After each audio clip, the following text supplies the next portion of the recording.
लेकिन परमात्मा ने जो करना है उसने कैसे रोक देंगे? ये तो अंधे गधे हैं जो भगवान के मार्ग पर खड़े होकर अवरोध पैदा करने की चेष्टा कर रहे हैं। जैसे एक अंधा गधा रेल की पटरी पर खड़ा और उसने देखा दूर से आहट हुई कि गड़गड़ गड़गड़ वो कोई वस्तु आ रही है तेरी ओर। उसने सोचा तेरे तरफ कौन आ रहा है। उसने जिधर से आहट आ रही थी उधर दोनों पैर कर लिए पिछले, दुलत्ती पहना ली, अकांड दे निकट ठोकूंगा। वह ट्रेन तो निकट आनी ही थी क्योंकि मार्ग उसका वो खड़ा गलत जगह, पाप मूर्ख अवरोध पैदा करने की चेष्टा कर रहा है। वो निकट आई ट्रेन, उसने दोनों दुलत्ती मारी और वो उठा के पटक दिया, बाहर पड़ा जाकर टुकड़े टुकड़े हो गया। ये तो अंधे गधे हैं जो इस परमात्मा के मार्ग में खड़े होकर अवरोध पैदा करने की जो चेष्टा करेंगे इस मार्ग में। अब ने रुका ही हो किसी पर भी। ये परमात्मा ने 600 वर्ष पहले कहा था कि धर्मदास कलयुग बीते 5500 पाचा, तब ये वचन मेरा होगा साचा। अब दिखाते आपको। हिरण्यकशिपु ने अवरोध पैदा किया था, उसका बक्कल उतरा। कंस ने अवरोध पैदा किया था, उसकी बिरान माटी हुई और मारा गया। तो जो भी इस मालिक के मार्ग में अवरोध पैदा करेगा भगवान बख्शेगा नहीं उनको। आप देख लेना, ये ज्ञान पूरा विश्व में जाएगा।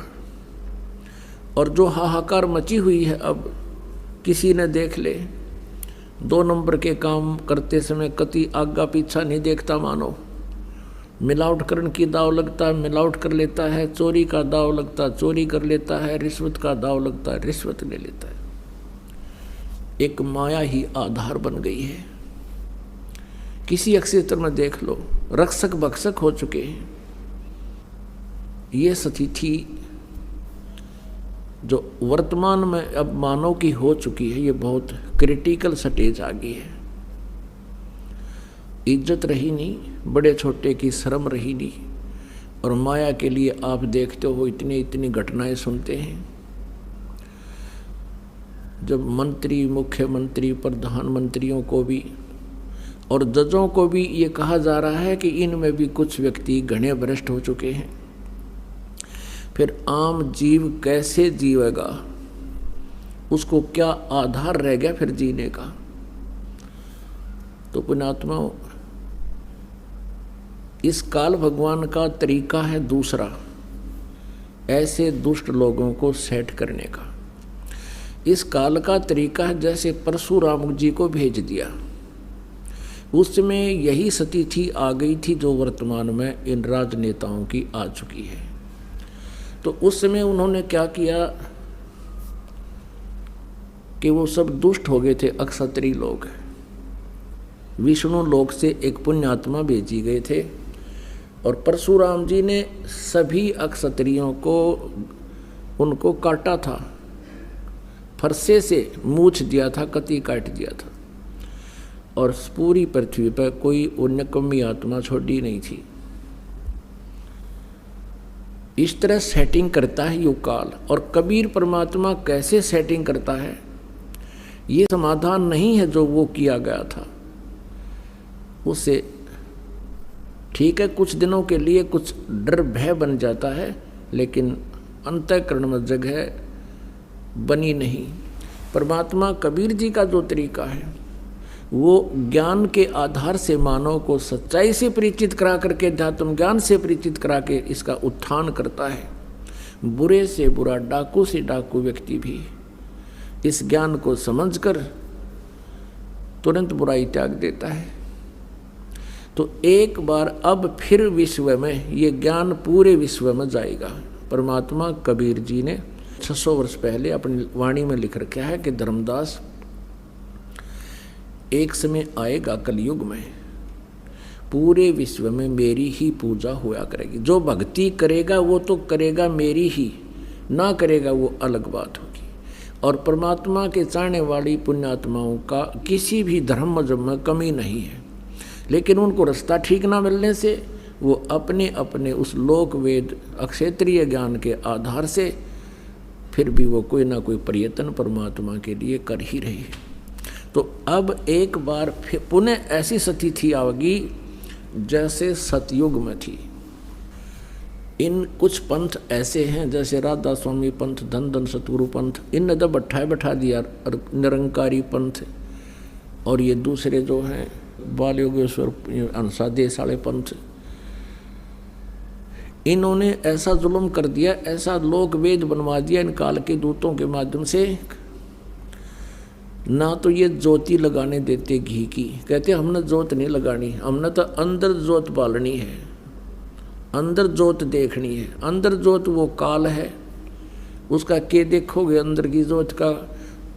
उसने अर्जुन ने देखी थी वह ज्योत, वो ज्योति निरंजन अर्जुन ने देखा था। जब उसने विराट रूप धारण कर दिया, कलेजा पाट गया होता, सारा कापा खड़ा खड़ा, और तुम थारे तीन दिखा दिया तो हार्ट अटैक हो जाएगा। धार्मिकता इन पंथों ने नष्ट कर दी। ये कहते हैं ना धर्म करना, ना दान करना, ना कोई जोत लानी, ना कोई हवन पाठ करना, बस क्या करना, समाधि लाना 2.5 घंटे सुबह 2.5 घंटे शाम, और ये 5 नाम जाप करना, निरंकार ओंकार ज्योत निरंजन सोहम और सतनाम, अकाल मूर्त शब्द स्वरूपी राम और सतपुरख। ये बकवाद गढ़ रखी सारी, ये यूजलेस नाम है, इनका कोई मंत्र कहीं अस्तित्व नहीं है। वो परमात्मा के पाने के मंत्र भी ठीक नहीं इनके।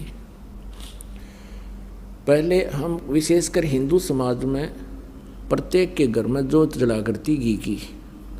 अब ये करोड़ों की संख्या में राधा स्वामी धन धन सतगुरु पंथ वाले हैं, और कोई भी जोत तक नहीं लाता, बंद करवा दी। काल न तक कर्म फुड़वाने हैं इनके सबके।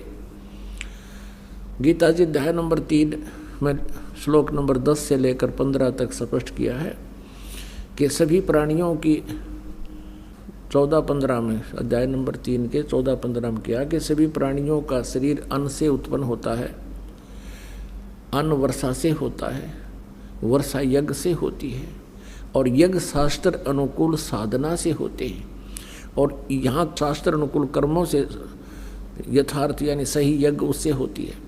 और यज्ञ उत्पन्न हुए काल से, ब्रह्म से, क्योंकि ब्रह्म काल के लोक में आए तो हमने कर्म करने पड़े, और कर्म का ही फल मिल रहा है। यहाँ पर सतलोक के अंदर कर्म नहीं थे, वहाँ निष्कर्मे जो है मुक्ति हमें प्राप्त थी, बिना काम किए मिल रहा था, लेकिन वो सुख हमसे उठा नहीं, और हम यहाँ काल के जाल में आकर अब डलेट हो रहे हैं।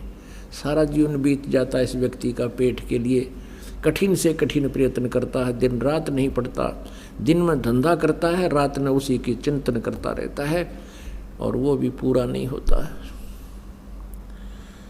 तो परमात्मा काल के यहाँ आए तो कर्म लगे, ब्रह्म ने कर्म लगाए, और ब्रह्म की उत्पत्ति हुई परम अक्षर ब्रह्म से, सच्चिदानंद घन ब्रह्म से, उस सर्वगतम ब्रह्म से, सर्वव्यापक ब्रह्म से, सबका कुल मालिक से।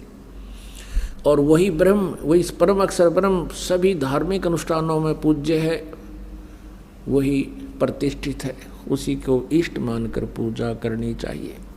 तो अब यहाँ क्या हो रहा है कि वही 5 यज्ञ, एक यज्ञ है धर्म की, दूसरी यज्ञ है ध्यान, और तीसरी यज्ञ हवन की, चौथी यज्ञ प्रणाम, और 5वीं यज्ञ है ज्ञान की। ये 5 यज्ञ अब यहाँ सतलोक आश्रम बरवाला में है, इस पृथ्वी पर और है नहीं कहीं पर भी। शास्त्र अनुकूल साधना नहीं है।